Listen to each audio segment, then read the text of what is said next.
Okay, so we're going to talk about how to use Adobe Premiere Pro. I wanted to make the distinction that I have an Android phone and I am doing all of the editing on a PC, and if you have an iPhone or a Mac, the process might be a little bit different for you. So I take all of the recordings on my phone and then use a USB cable to plug my phone into my computer. So I'm going to go ahead and start to share my screen and just show the whole process from when I plug in my phone to the whole editing thing. So I'll go ahead and share my screen. Share screen. Sorry, my screen might be a little bit of a mess.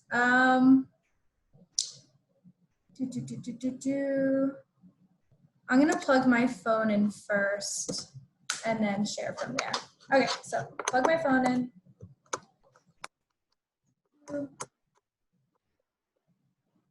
Okay, and it makes a noise. Screen. Okay, so I plug my phone in and then the computer searches my phone for new videos and photos, and that takes just a little while because it's looking at everything on my phone.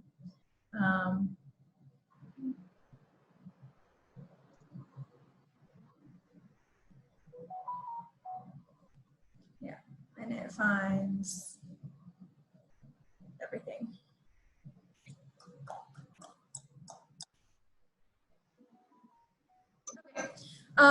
So then I select the things that I want to add onto my computer and actually download. So this is the most recent video that I did of me reading Gazpacho for Nacho. I also have a few other recordings of me reading another book about fruits and vegetables. So I'll just go ahead and download, import both of them. So I'll just import them.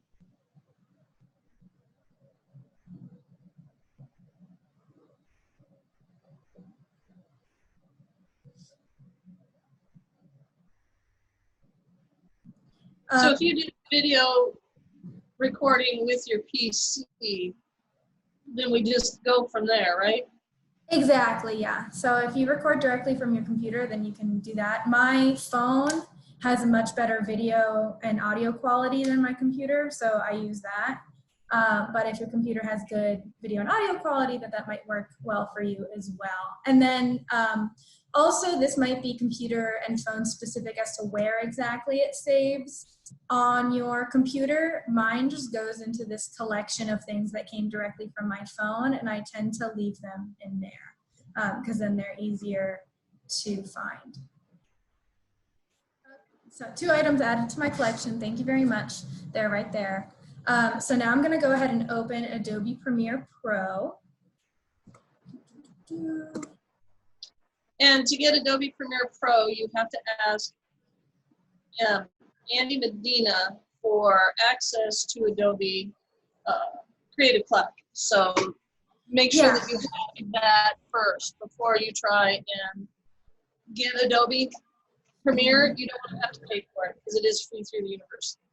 Right. So once you have access to the Adobe Creative Cloud, then you can download Adobe Premiere Pro directly onto your computer.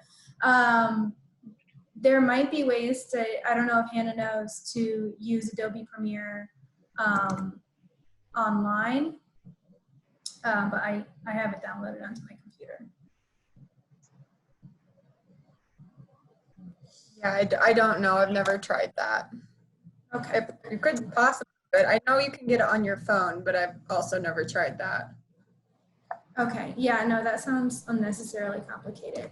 I think I'm gonna have to change my screen share to show Adobe Premiere Pro. So I'm gonna wait till that opens completely.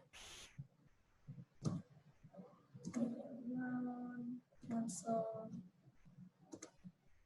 Okay, can you guys see Adobe Premiere Pro, or do I have to change my screen share? I think you need to change your screen share. Okay, that's fine. Don't be in the old screen. Yeah. Sometimes you have to off screen share and then click it back on. Yeah, here we go. Can you see it now? There we go. Okay, so I just opened Adobe Premiere Pro and you just have to click New Project. So a new project, I'm gonna call this one, which one was the last book that I read? Okay. Gazpacho for Nacho, read aloud. And I tend to leave the settings as they are. I haven't had to change them. So I generally keep that format. And then I click OK. One thing with that, you want to make sure that you check your ingest settings, and they should all say same as project. So if you just, when you click on the ingest setting tab, it should all say same as project. And that means it's all pulling it from the same place. If it's not, then sometimes you can't export it correctly. So that's just something to keep in mind. And usually it says same as project, but I always just check it just in case. Okay, same as project. Okay, so then it'll bring you to a page that looks kind of like this. And I always do all of my work in editing. So along the top, there's learning, assembly, editing, color, effects, audio, graphics, and libraries. And you can edit the video kind of in different ways through these things. And I always just go to editing because it's the easiest to visualize. So this bottom left-hand box where it says media browser, that's where you're going to be pulling all of your videos, audio, and picture from to create the video. So everything that you want to be in the video, you put in here. So what I normally do, if you are just looking at my Adobe Premiere Pro screen, I don't know if you're going to be able to see both of these, but I still have my window up where I had imported my pictures and videos from my computer. So I still have that up. And all I do is I drag the video from there over into this little left-hand box. I import the files. So I imported that, one video, and then I also import some pictures to use at the beginning.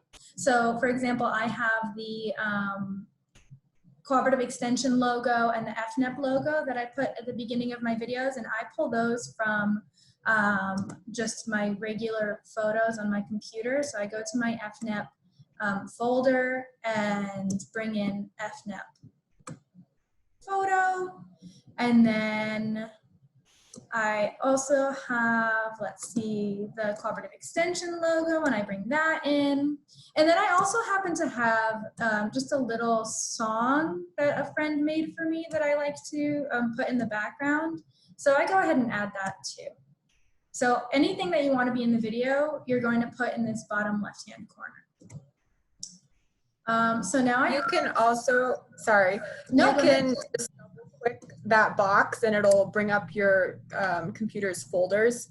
So then you can access, like if you didn't want to drag and drop, that's just another way to do it, is just to click that black box there. Yeah, absolutely. You can use this to search your computer for things. I just use the drag and drop method because it's the easiest for me, and I also like to visualize it like that. But definitely, like she said, you just double click and you can look through your computer and find things that you need and import things that way. You know, just open and it'll pop up there. Okay, so then you have all of these files in your media browser, in your little library here. That doesn't mean that all of this is in your video. You don't have a video yet. So what you're going to do to start is you're going to take whatever video sequence you have, and you see on the bottom right-hand side, it says drop media here to create sequence. So you just drag and drop from the left hand into the bottom right hand side, and then you can see you've created this video sequence here. And it might have parts that you want in it, parts that you don't want in it. And to edit, and you know, there's a lot of different ways. There's more than one way to skin a cat in the Adobe Premiere Pro program. So there's like different ways that you can edit. But what I normally do is I will double click And then it'll show up here in the upper left-hand corner, and it'll also show up here in the upper right-hand corner. This is not the fit that I want it to be. There you go. Okay, so you saw how it was all zoomed in. That was not good for me. So I just clicked this part where it was at 75%. I just clicked fit so that I could see it better. And you can see there's this beginning part where I'm not there. I haven't entered the screen yet. So what I'm gonna do to cut that out is I'm going to play it. And then where you want to start the video, you can just click I. And that's, I don't know if Hannah knows what that stands for. Input, I don't know what the I stands for. I don't know. I'm not even seeing the I. You don't, there's no button. You literally click the letter I. And then that's where it's going to start from then on. Oh, yeah. You can also click the little bracket buttons in the Yes, the these top. ones. I'm like trying to point at the computer. Yeah, so you can also That's really helpful. Oh yeah, so mark in, that's what it stands for. So you go ahead and you see mark in, you can use that to decide where it starts, or you can do just like I did. I just click the letter I, and then that's where it's going to start the video. And then I bring it to the, go ahead. Do you have to use both brackets for the I don't want this piece, or is it just one of the brackets? If, so it depends. Like if you don't mind the way that it ends, you don't even have to, like it'll automatically put the end bracket at the end of the video. So, okay. So yeah. but if you want to take out pieces in the middle, do you do a start bracket and an end bracket? So the way that I do it, and this might be different from the way that Hannah does it, but I seem to have trouble putting multiple series of brackets in the same video. So if I want to do that, then I insert this video twice and then edit out the bits and pieces separately. So say, okay, let's go back to this one. Let's go back to the beginning. Say I don't like this chunk in the middle. It doesn't work for me, it's not good. I would start still at the beginning, and then I would put the output here. And you can see on the bottom right-hand side how it cut that video, see? Do you see okay. the right-hand side where it cut? So, Amy, do you use the tool? go ahead. Do you use the razor tool? I do not. I haven't been able to master the razor tool. That has seemed complicated to me. So, but if you have a way to describe the razor tool, then I'm sure that would also work. So how do you do it? Well, it's just a way of cutting the video. So you just click on the razor tool, and then wherever you want to chop out a section of your video, whenever you click on that section, it's going to make a cut. So it's like cutting film, and then you can go forward to the part that you want to remove and cut the other section, and then you'll just delete it. So it's basically doing kind of the same thing, but you don't have to keep adding the video over and over again to click out the parts that you don't want. Okay, so this is the razor tool right here that Hannah described.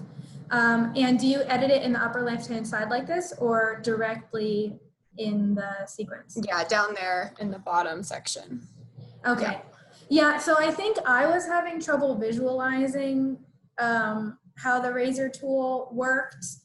So that wasn't ideal for me. But yeah, you're right. And you can just click the razor tool, and then you said you remove the part that you don't like?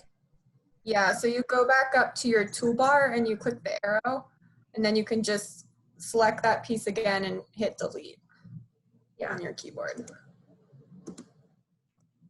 Yeah, okay, that's great. So that's the way that Hannah does it. That seems to work great too. So if you know where the section is that you don't want, you can just go ahead and select the razor tool up here on your left-hand side and click the beginning of what you don't want and the end of what you don't want, and then it turns it into its own little box, and then you can delete it from there.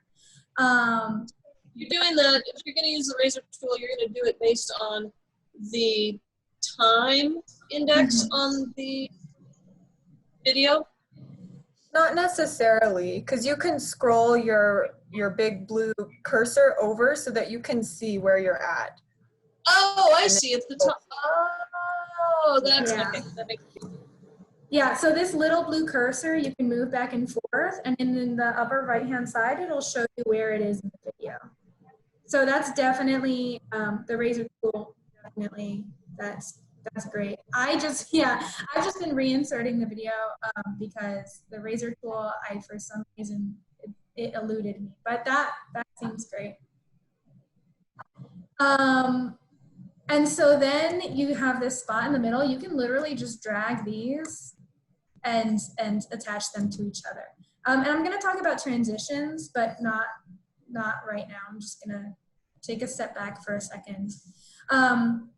So I added this video. We clipped out a spot in the middle that we say we didn't like with the razor tool, but I didn't add the logos at the beginning. So I'm just going to go ahead and I'm going to go ahead and move these a little forward just so I have room. So this is the time sequence and this is the video. So I'm going to go ahead and place the picture there. You can't really see it because it doesn't have enough time. There we go. You can use this bottom toggle to get a better visualization of the audio and the video and everything. There we go. Okay, and this is the picture. And you can see it didn't add it for very long, so I'm going to go ahead and extend that so it's in the video for longer. And then I'm going to go ahead and add the FNIP logo. There we go. I'm going to extend that. So to extend, so I added these pictures just for, you know, for the logo. You can go ahead and click the edge of it and you can expand these so that they're in the video for a longer period of time or for a shorter period of time. So that's what that does. There we go. Okay, cool. And then I'm going to go ahead and toggle back out so I can see where my video is. And I'm going to bring my video back over here and back over here so everything is connected. Okay, so now we have the logos at the beginning and then we have the start of the video. What I normally do is add a couple transitions in here so it runs more smoothly. And you can do that by clicking the edge, and you can see it gives you this little red thing. And then you just right click and you can click apply default transitions. And that'll just make a smoother transition from one slide to the next. And then you can do the same thing over here, apply default transitions. And I do that on both edges, on the left-hand side and the right-hand side, so that it runs more smoothly. Do you have any questions so far, Cynthia? No, I will, I'm sure, but right now it's great. Okay, okay, good. Yeah, just let me know if I'm going too fast or anything. So I also, like I said, I have this little audio clip, just a little snippet of music that I wanted to add at the beginning. So I can just go ahead and well, I'm going to put it here at first so that I don't go over the audio and mess that up for my regular video. So I'm going to go ahead and select this little song. And I'm going to do like Hannah did with the razor tool and cut it. But I'm going to cut it a little bit further into the video. So I'm going to go ahead and cut it right there. And then I'm going to go back to select. I'm going to get rid of this one. Don't need that anymore. I'm going to bring this up. I'm going to cut it a little further. Let's just cut it right there. Go back to here. Get rid of that. Bring this up here. Okay. And then I'm gonna do the same thing for this audio clip. So I'm gonna apply default transitions right there. So now when you play the video, and you can play it right here in the upper right-hand corner from the beginning, it's going to play the little bit of music, and it's gonna show the logo. That logo looks a little small. So I'm gonna see if I can scale it to frame size. So what I did is I just clicked on that picture, and then I right-clicked, scale to frame size, and that makes it bigger. It fits it to the frame. And let's see if the FNIP logo is also small. That's also small, so I'm gonna do the same thing. I selected it, scale to frame size, now it's big. Okay, cool. So now you have some music playing. It does the Cooperative Extension logo. It does a fade transition from one photo to the next. I'm gonna make sure that there's an audio transition here, apply default transitions. Okay. And now it should transition fairly smoothly into the video. So the video started, I noticed that the music stops pretty much immediately. So this is the audio transition here, and it says constant power. And I didn't necessarily like the way that the audio transitioned. So I'm going to extend it so that the music expands further in the video. And it just kind of fades away. And I'm going to go ahead and add some the pictures and the exit music to the end as well. So let's again add the Cooperative Extension logo, except now to the tail end, and then the FNIP logo again to the tail end. I'm going to make this bigger so I can see it better.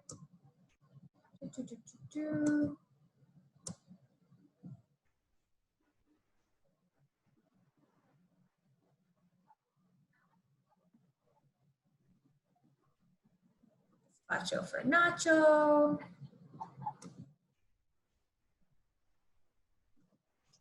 Bring it.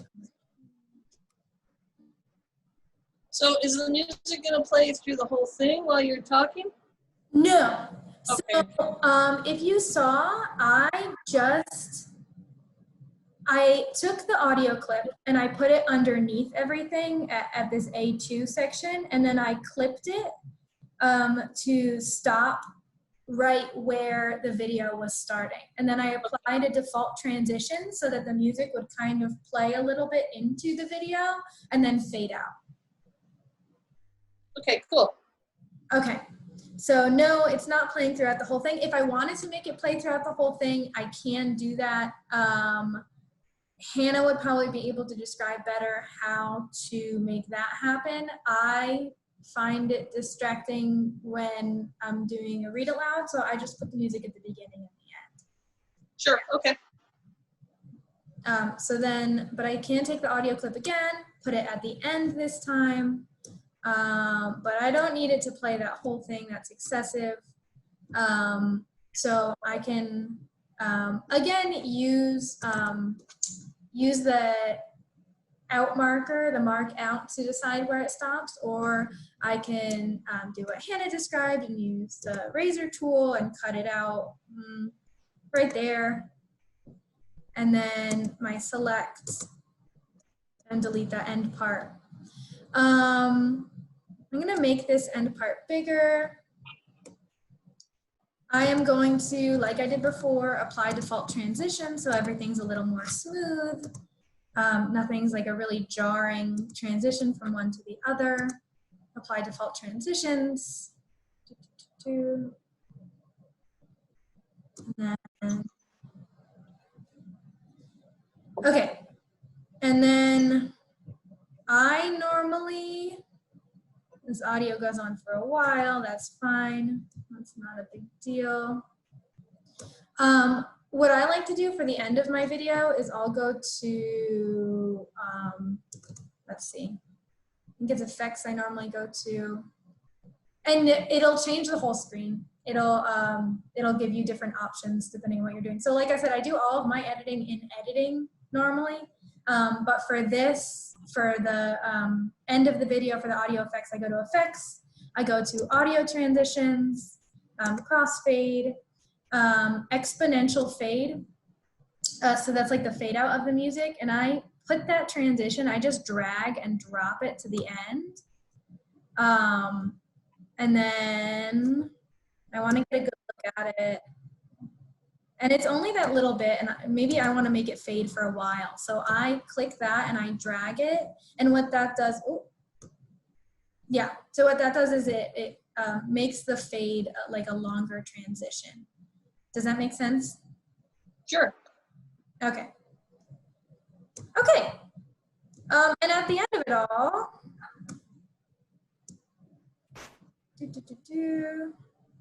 okay, so essentially this is your video. So you have the two pictures at the beginning, you have the video clip that you cut out the middle of, you have the ending, and it's all has some smooth transitions in it, has some music going on at the end.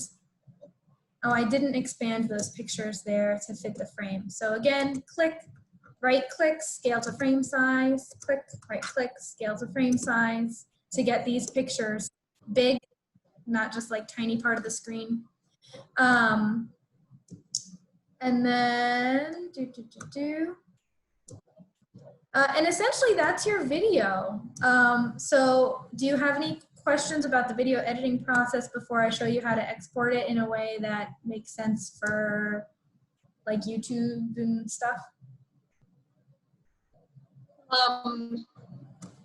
I don't have any questions right now, but I might be calling or texting when I'm in the middle of it and go, okay, explain this again. Yeah, feel free. And Hannah, yeah. So this is like a very basic how-to and not, doesn't include, there's a lot of options. Adobe Premiere Pro has like a lot of different things that you can do in the program that as someone that's just starting out, they weren't really applicable or useful to me. And as someone that's not super tech savvy, I found a lot of it confusing. So this is just very basic how to put a video together. So cool. Yeah. So go ahead and export, and then Hannah will show us how to do one that doesn't have, it's just the video with the directions printed on the screen and the music all the way through. Oh, yeah. Well, I'm not sure how Hannah does her instructions on the screen, but when I want to add text to the screen, there's actually a type tool that you can. Oh, okay. And then you can just type things, hello, and you can edit that as well. Let me think. Yeah, Hannah's going to show us how to do it in a second. So. Yeah, but anyways, yeah, there is a very simple text tool right there that you can add text with Cool. throughout your video, and that'll show up also, so you can actually see right here where it showed, where my little text box showed up, and you can see that it just turned up in this little tiny snippet on this part of the video. And you can do the same thing that you do with your other video clips, where you can expand it, you can make it smaller, so that the text shows up on whatever portion of the video you want it to. Does that make sense? It does. Okay, cool. Okay, so now I want to export, so I'm going to bring my little toggle to the beginning. File, I'm going to export, and then you go to export media.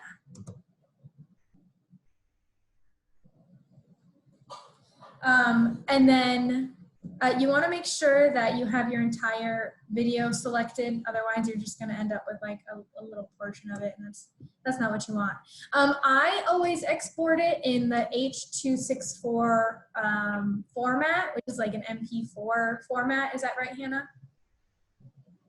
Yeah, that's the one I use as well. Yeah, so that's the one that makes a lot of sense for if you're gonna put it on YouTube or you're gonna put it up on Facebook or, you know, wherever. It's just the one that I normally use and the one that I've been told to use by media people. So you have that selected. Export settings. And then you just go ahead and click export. And it's gonna take a while to export. Depending on how long your video is. And then once you have it exported, you can directly upload it onto whatever format, like onto YouTube or whatever. If you want to send it to someone, I send it in like a compressed folder because the videos are so large. But that's about it. Do you have any specific questions that I might be able to answer, or Hannah, if has any additional comments or suggestions? I do not at the moment. Once I'm in the middle of it, I'll go, oh wait, how did that work? Yeah, And I then, had to review some videos before. Yeah. I think you did great, Amy. I think, yeah, yes. that's really helpful, like really useful information. Because you're absolutely right. Like when you're first like starting out trying to use Premiere Pro, even if you've been using it for a long time, it's like awful. Like it's so not user friendly. And so No, and there's so many like different, like I said, there's so many different ways I feel like to do the same function that it gets confusing. And all the videos are like expecting me to know all these different video formats, and I just don't. yeah, no, No, I it was totally understand. it's great. It was clear. It made me far less nervous about doing this now. Good. And I'm actually excited to see Hannah do the one without any, with just the music in the background, because that's what I'm planning to do, is just video and then type over and that kind of thing. So I'm now excited about trying to do something like this. Good. I'm glad. I hope this helps. Because yeah. And maybe I'll feel brave enough to actually talk while I'm videoing, but right now I don't feel that brave. About what? Talking while I'm doing the video and explaining what I'm doing, I don't feel that brave, so. I'm right there with you, Cynthia. Yeah, yeah, I'm not, I mean, I think the worst part of this whole process is hearing my voice. And like having to edit my voice. It's really annoying. But it's weird to hear your own voice in on a video or recording or something, and it's, yeah. Yeah, I'm not a fan of that, but I'm getting used to it, I guess.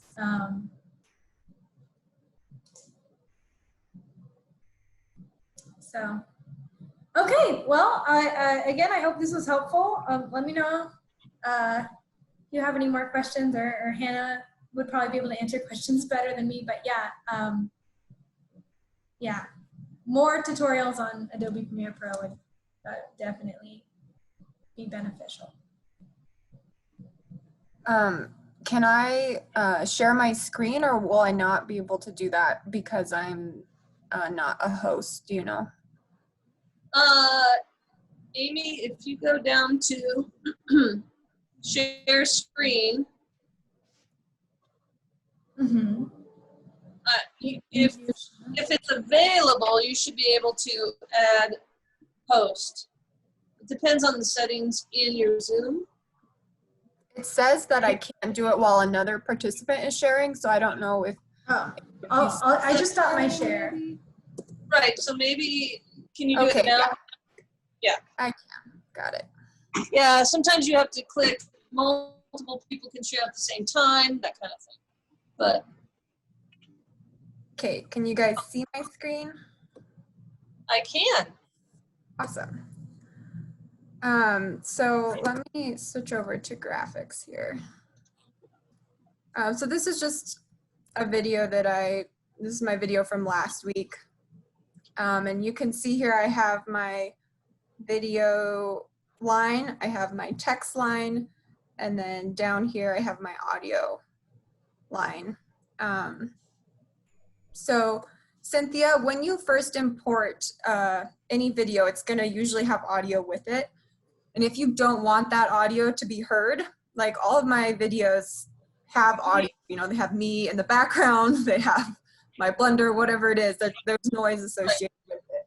So before I import anything, I just click this little M and it mutes my track. And so from then on, as you can see, any other video that I've brought into my sequence here, there's no audio associated with it. So Okay. it cancels out the audio.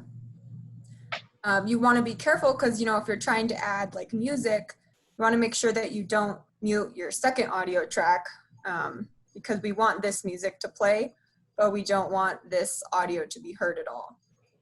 Another way to do it is you can go in here and you have to kind of like expand this so you can see this little line.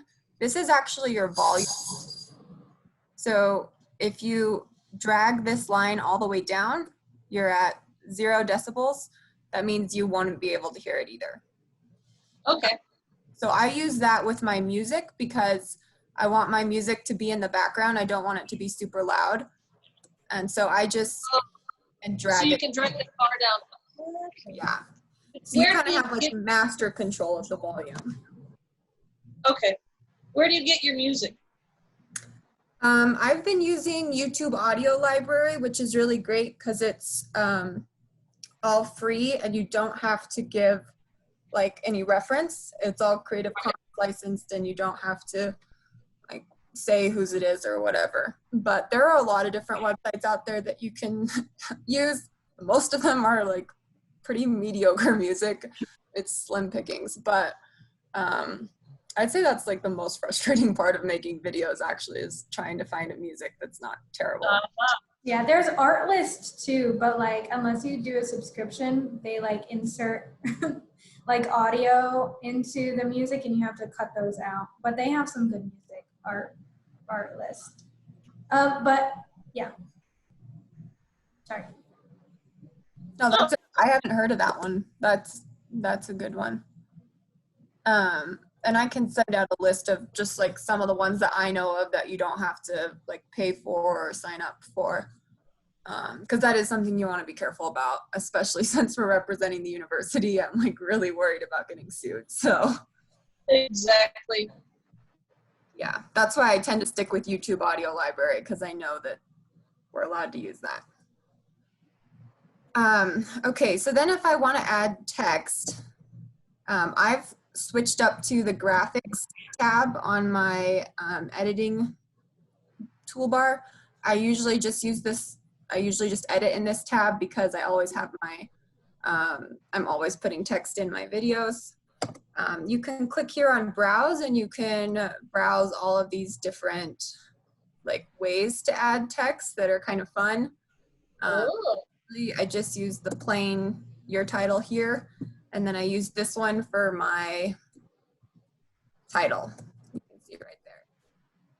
It does like a fancy effect. So I use that one for whenever I'm doing like titles, but then for the rest of it, I just use the standard. And I like it because you can change the font, you can change the color, you can add effects if you want to. So to edit it, you're just, here, I'll show you, I'll put it down. Okay, so say I want to add like another text. I'm going to go here, I'm going to hit your title here, drag it down, and now I can, you know, type whatever. And then you double click to highlight it, and then you can come down here, you can change your font, you can change your color. If it's hard to read, which most of the time mine is hard to read, so I always put a background in there. Right. Change it to white, and then I fade it out a little bit. So then it's easier to read. There's a lot of different stuff you can do if you want to get like really specific about like your type or your font or whatever. But that's like the most basic.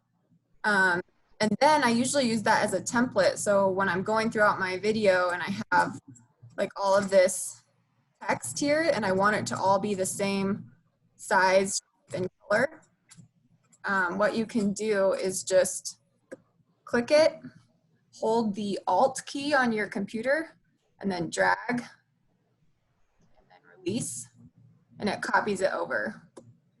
It saves me a lot of time, so I don't have to go in and like select the same font, this exact same color every single time that I'm trying to keep my stuff consistent. Can you Control C, Control V those? Something like that? Can you just like? I haven't been able to. I thought like counterintuitive. I was like, you should be able to just copy and paste this. I haven't had, I mean, we can try it. I haven't had a lot of luck. Yeah, so that works. The only thing that I get worried about sometimes is when you're doing that, it accidentally selects the like video clip as the audio and the text, and then it copies and pastes all of those. Okay. Which is not what I want. Like I just want to copy and paste the graphic. But yeah, that should work too. Just make sure that you only have one thing selected. And then the other thing is if you're trying to like move several sections at a time, you can just highlight them all and then move it back and forth. Create space for another clip or section if you need to. But yeah, that's it. I mean, I feel like the tech stuff is really easy, and like Amy said, you can also just click the type tool and use that as well. That works too. I just like using the graphics because I do different fonts and colors and stuff. But if you're just trying to quickly add words, that's a good tool to use. But yeah, any questions, Cynthia?